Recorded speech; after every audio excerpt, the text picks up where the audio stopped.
আমাকে ছাড়া আর তারা কোনো কিছু বস্তুতে আকর্ষিত হন না, কোনো বস্তুতে তারা আকর্ষণ না।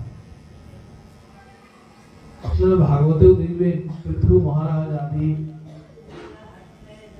যত যত ভক্ত চরিত্র দেখবেন, শেষ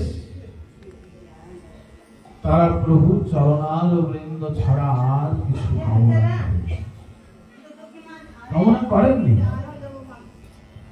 গৌর লীলায় ভগবান শ্রীবাস অঙ্গনে একদিন পরীক্ষা চালালেন। দেখুন, আচ্ছা যাদের অনেক আছে তাদের তো ইচ্ছা হয় আরো বাড়াবার, কিন্তু যারা একদম দিনহীন, যাদের ঘরে খাবার নেই, অন্ন বস্ত্র বাসস্থান নেই, তারা তো কিছু মেনে নিতে পারেন।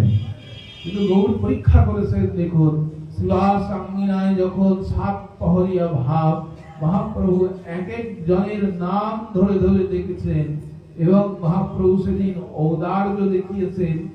এই পার্থিব লোকের, এই জড় জগতের তোমাদের যদি কোনো কিছু চাহিদা তাকে চেয়ে নাও। আপনারা আস্বাদন করেছেন। দেখুন, একজন গৌর ভক্তকেও মহাপ্রভু কিন্তু তার সচরণার বৃন্দ ছাড়া অন্য কোন বস্তুতে প্রলুব্ধ করতে পারেননি। প্রভু পারেন। সেই ছোট হরিদাস ঠাকুর, নামাচার্য হরিদাস ঠাকুর, দেখুন খোলা বেচা, দেখুন খোলা বিক্রি করে খায়, মোচা বিক্রি করে পান, কোন রকম জীবন ধারণ করেন। মহাপ্রভু তার উপরে খুব আশা রেখেছিলেন যে অন্তত একে আমি একটু ঘুরিয়ে দিতে পারবো, কারণ এত অভাব। প্রতিদিন প্রভু গিয়ে ঝগড়া করছেন 1 আনা 2 আনার জন্য, মারপিট করছেন নবদ্বীপের বাজারে গিয়ে।